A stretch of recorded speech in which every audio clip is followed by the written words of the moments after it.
Daigle of Beyond Ordinary Women Ministries, and I am just welcoming you to the second video in our series on conflict with Dr. Sue Edwards. Our series is really focused toward leaders, and Sue is giving us some tips on how to survive and thrive through conflict as leaders. In the first video, we just talked about being ready, being prepared that conflict is going to happen. Sue has shared some of her own personal experiences with conflict as I have. And in this one, we're going to talk about women's tendencies in conflict, because women have some tendencies that are a little bit different from the way men might handle conflict. As I told you in the first video, you can read Sue's full bio on our website, but she is an associate professor at Dallas Seminary, and we are so thankful that she gave us the time to talk about this. So Sue, in your experience and your research, what can you tell us about women and conflict? Well, I think, first of all, I would give a warning that we don't want to put everybody in the same box, that stereotypes are dangerous and misleading, but there are some tendencies that are real. And I've experienced them, you probably have as well. And as women, and women leaders particularly, we just need to be aware. Some of them will apply to the leaders themselves. Yes, right? Yes. And if you're a leader, you need to know what your tendencies are. Exactly. And you need to know if as a leader, often you're working with men. So if you don't understand how you may come at this differently, then you will possibly have some real problems. Absolutely. So this is helpful just to be aware. I think of the story you told in the last video that the executive pastor gave you 15 minutes to mediate an entire conflict. That's a man's tendency, isn't it? Yes, and he ended up having to, then we had 3 or 4 more sessions as a result, because there was no possible way, because we had both were in this personally. That's something that we see. Janet Lever has done research on children's playgrounds, and she has spent large blocks of time watching children play together. And what she has observed is that the little boys will come together, and when there's a conflict, they will get into it physically and verbally, and then they'll be rolling in the dirt, and they'll be really going after each other, but she watching, and then the next day they're fine. They don't hold on to this at all. It's just a way to work things out. The little girls, however, are much less likely to be physical, but when there's a conflict, they will tend to be catty, form groups, leave that little girl out, and she watches them the next day, and they don't give up on this. In fact, sometimes it goes on and on and on, and can get very mean-spirited, but in a more passive-aggressive way.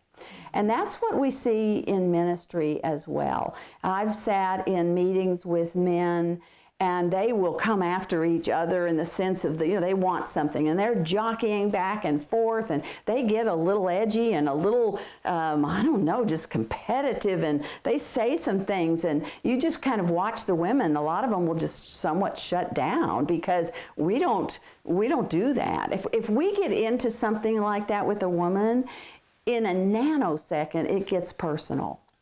Not only are we arguing and we disagree over this issue, but you don't like my hair, you don't like my children, you don't like my pecan pie. Suddenly you don't like anything about me, and unless we actually sit down and work through this biblically, chances are we're going to carry this with us.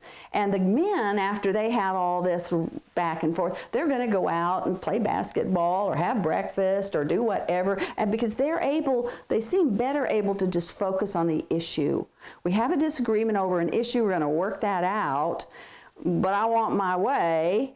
But whereas with women, it seems to get personal very, very quick, and we don't work it out unless we're very intentional about that. And we don't go out to lunch afterwards, and we hold on to these things. And so even if I, as a leader, am not someone who does that, chances are some of the women that may end up in conflicts under my ministry or with me as the leader will be the kind who handle it the way that you just described. That's right.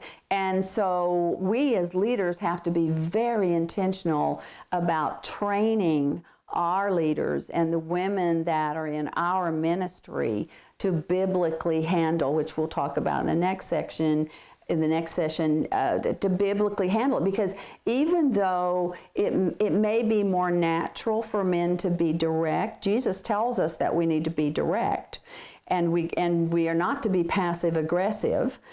And even though we tend to be that way, we don't get a pass on handling conflict biblically.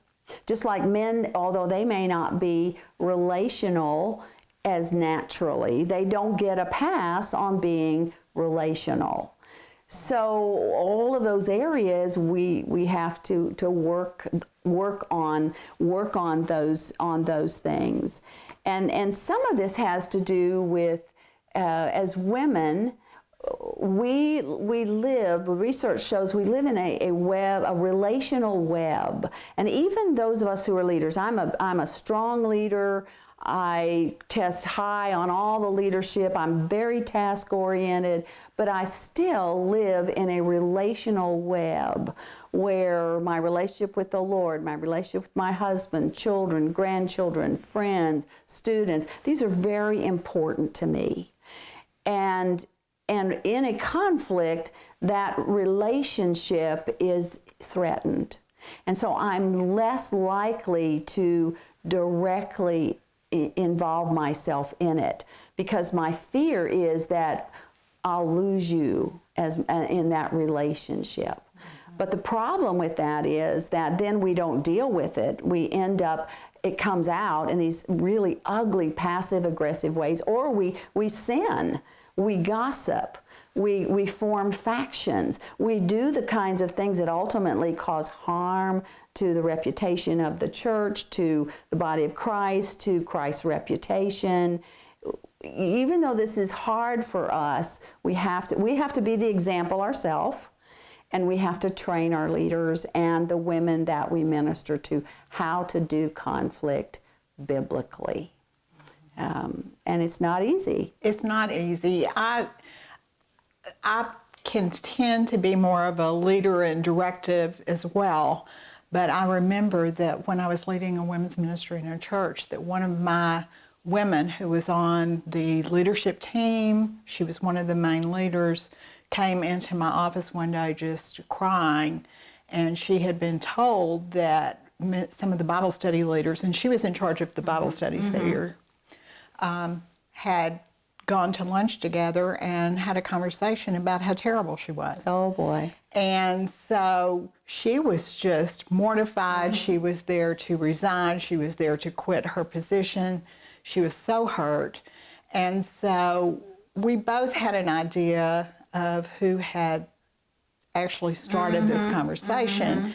And of course you hear, well, and she told this woman, she's the one that told the woman that everybody hates you. Yes. Everybody hates you. Yes, of course. And so you never listen to that. Yeah, and the truth is, half the women there said nothing. Yes. She was talking, and they said nothing. She was gossiping, actually. But I couldn't just leave it. I would have loved to have just gone, I just want you to get over it. It'll be okay. But I had to deal with the women who had gossiped or had let it go on without saying anything. And that nips it in the bud. That's what I have found is that, in fact, I remember a time when I was, after all this happened at the church where we were together, and I was leading in another church, and I got someone came to me and said they were in a Bible study that that day before, and the women had talked about me and said something that wasn't true related to that conflict years ago. Well, I immediately, I said, well, give me the phone number, give me the name, and I called the leader of the group, and I said, I hear that happened, and I would like to talk with the woman in the group because that's not true. Well, she stammered around, and then she said, well, I'll talk to her, and she did. And I said, well, I'll call you back tomorrow, and for her name, and I called her back, and she said, well, the woman doesn't want to be identified, but she's very sorry, and she'll never do it again. Well, at least we nipped it in the bud right there. And that's what there's a graciousness, absolutely, but there's a strength. We call it a velvet-covered brick. There's a graciousness, but there's a strength in which we approach conflict as leaders that will tend to nip it in the bud and not give the enemy what he's looking for, which is woundedness, discouragement, disruption of unity. This is an important area for us as leaders to model and to teach and train on. Right. In that group that I was dealing with, I had failed to really, I suppose, ever really train them on you don't gossip, you don't put up with gossip, you don't tear somebody down in the midst of a group. Well, you can even train them and they'll still do it. Well, sometimes. and that's probably true. But you know, I mean, I look back on it, and so as I spoke with each one individually, I said, you know, I haven't been mentioning this, but this is just, you need to speak up. You're a leader. Yes. You're a Bible study leader. You need to speak up when someone is doing that to another and it was person. an opportunity then to help them learn to do conflict biblically. Absolutely. Well, thank you, Sue. I'm looking forward to our next video where we really talk about how to handle this well and do it the way that God would have us do it. But your insights and your experiences are so helpful, and I know that they're helping you as well. So I hope you'll join us for part 3 of our series.